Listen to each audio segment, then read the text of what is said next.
Hello friends, good morning. Welcome back to my channel MT family. সবাই কেমন আছো? আশা করি সবাই খুব ভালো আর সুস্থ আছো। আমরাও সবাই খুব ভালো আছি। তো সবাইকে জানাই শুভ নববর্ষ। আজ পয়লা বৈশাখ, নতুন বছরে সবাই খুব ভালো থাকো, সারা বছর সবাই ভালো কাটাও।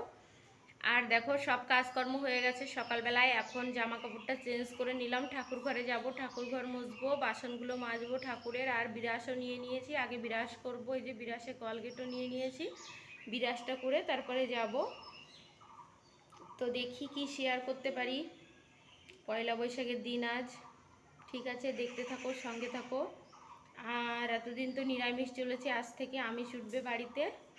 তো ঠিক আছে বন্ধুরা, পরে দেখা হচ্ছে। এখন একটু কাজ আছে, যাই ঠাকুর ঘরটা মুছবো। বললাম তো, ঠাকুরের বাসন টাসন মাজবো, তারপরে দুধের ক্যান দিতে যাব। পরে দেখা হচ্ছে। আবার মেয়ে ঘুমোচ্ছে, এখনও সবাই ঘুমোচ্ছে, ওঠেনি। তো ঠিক আছে, টাটা। এখন দেখো গাছে কত ফুল ফোটে। আজকে দেখো এই কটা ফুল পেয়েছি, কেননা পয়লা বৈশাখ তো ওর জন্য পুজো হচ্ছে মন্দিরে, শিব মন্দিরে। ওই জন্য অনেকে দোকানও দিয়েছে, ফুলগুলো তুলে নিয়ে গেছে। এইখান থেকে কটা সাদা ফুল তুলে নেবো। আর তুলেছি, দেখো এখানেও বেশ কটা সাদা ফুল আছে, কিন্তু জবা ফুলগুলো সব নিয়ে গেছে। এই দেখো ওই দিক দিয়ে সব জবা ফুলের গাছ, অনেক গাছ। আর ওই দেখো, ওই গোলাপ ফুল গাছটা কেটে একেবারে ছোট করে দিয়েছি। দেখো ঝুঁকে পড়েছিল একদম নিচে। আর ওই গাছটাতে কতগুলো গোলাপ ফুল ফুটে রয়েছে। তো কিছু জামা কাপড়ও কেচে নিয়েছি, ঠাকুর ঘর মোছা টোছা কমপ্লিট। আর কটা ফুল তুলবো, বেলপাতা তুলবো, সব কিছু তুলবো, তুলে রেখে দেবো। চান করিনি তো, পরে পুজো দেবো চান করে। আর দেখো ঠাকুর ঘরটার মুছে সব কমপ্লিট হয়ে গেছে। এই যে ঠাকুরের বাসন টাসনও সব ধুয়ে রেখেছি। তো ঠিক আছে বন্ধুরা, ফুল কটা তুলে নিই, তারপরে রান্নাঘরের দিকে যাব। পরে আবার তোমাদের সঙ্গে কথা বলবো। বন্ধুরা দেখো, অনেকটা সময় পরে তোমাদের সামনে আসলাম। রান্নাবান্না করে ফিরে এসেছি ঠিকই, কিন্তু রান্না এখনও পুরো কমপ্লিট হয়নি।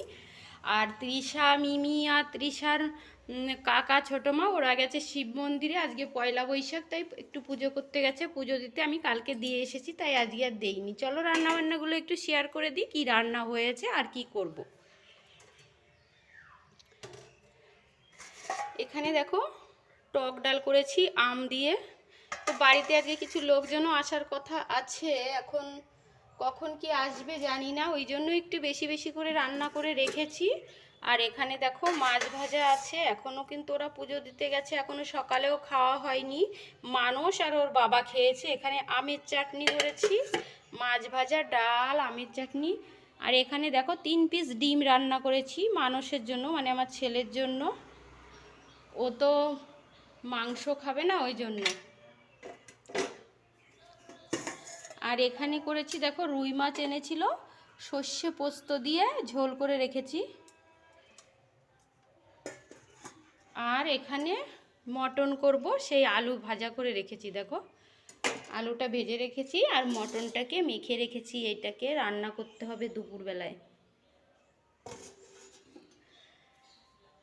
তো ডাল, মাছ ভাজা, চাটনি আর মাছের ঝোল, ডিমটা হয়ে গেছে। আর মাংসটা দুপুরবেলাতে করব, আর ভাত করব দুপুরবেলাতে। তো ঠিক আছে, দেখিয়ে দিলাম এই রান্নাবান্না।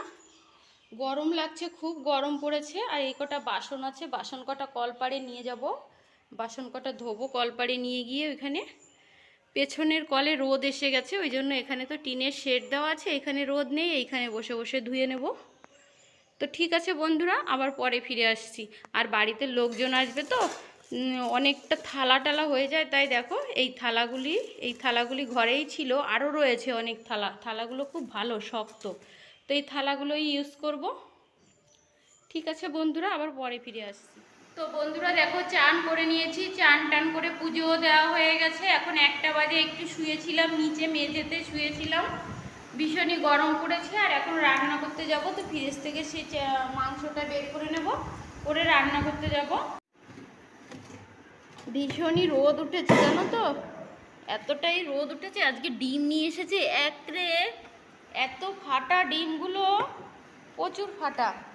তো এত রোদ উঠেছে, এখনও কেউ আসেনি, বিকালেই সব আসবে। ননদ জামাই সবাই আসবে বিকালবেলায়। তো এক হাতে বের করা যাবে না। ঠিক আছে, পরে দেখা হচ্ছে, রান্নাটা করে নিই তারপরে। দেখো মাংসটাকে সিটি লাগানো হয়ে গেছে, দেখেছো তো ওপর দিয়ে তেল ভেসে উঠেছে কেমন। আর আমি মাংসটা একটু কড়াইতে দিয়ে আর একটু জ্বালাবো, জ্বালিয়ে একটু গরম মশলা সামান্য একটু ঘি দেবো, কেননা আমি মাংসতে, খাসির মাংসতে একটুখানি ঘি দিই, তাতে টেস্টটা খুব ভালো হয়। আর দেখো একটুখানি দিয়ে দেবো, কেননা কড়াইতে দিয়ে তারপরে গরম মশলা দেবো। তো ঠিক আছে, দেখো কড়াইতে ঢেলে দিয়েছি, এবার একটু ফুটবে, একটু গরম মশলা ঘি দিয়ে নামিয়ে দেবো, কেননা আমাদের বাড়িতে না এই মাংসটা, খাসির মাংসটা কুকারে না দিলে না কেউ খেতে যায় না। একটু বাচ্চারা তো খেতেই পারে না, বড়রাও খেতে পারে না, তাই একটু কুকারে দিয়ে তারপরে সিটি লাগিয়ে দিই। তো এবার একটু গরম মশলা দিয়ে দেবো, তারপর বন্ধ করে দেবো। তো আমার রান্নাটা পুরোই কমপ্লিট হয়ে গেল। তো বন্ধুরা দেখো চলে আসলাম রান্নাঘরে, যে খাবার দাবারগুলো রান্না করেছিলাম এইগুলো একটু গরম করব, ফ্রিজে রেখেছিলাম সব, একটু ঠান্ডা হলে এখন গরম করে নেব, গরম করে সবাইকে খেতে দেবো। সবাই এসেছে, ননদ টনদ সব এসেছে, অনেক লোকজন এসেছে, তো খাবারগুলো গরম করে নিই সেটাই দেখাচ্ছি। বাড়িতে অনেক লোক, তো তাই আমি আর কথা বলিনি, এখানে এখন ভয়েস বসাচ্ছি। কি এগুলো মেলা টেলা হলে মিষ্টিতে মিষ্টি মিষ্টি হয়ে যায় সব। তো বন্ধুরা দেখো রাতের খাওয়া দাওয়া হয়ে গেছে, খাওয়া দাওয়া করে তো তোমাদের সামনে আসলাম, ভিডিওটাকে শেষ করব। তাই আজকে বাড়িতে অনেক লোকজন ছিল, বিকালবেলা থেকে এই রাত পর্যন্ত, একটু আগে সবাই গেল। তো একটু লোকজন আসলে তো মিষ্টিও নিয়ে আসে বাড়িতে, তাদের দেওয়ার জন্য মিষ্টিও আনা থাকে। মিষ্টি করতে করতে আর মিষ্টি ভালো লাগছে না দেখতে, খেতেও ভালো লাগছে না। যখন বাড়িতে না থাকে তখন একটু ভালো লাগে খেতে। তো ঠিক আছে বন্ধুরা, ভিডিওটা শেষ করে দেব। সবাই ভালো থেকো, সুস্থ থেকো, আবার একটা নতুন ভিডিও নিয়ে হাজির হব। গুড নাইট, শুভরাত্রি, টাটা সবাইকে।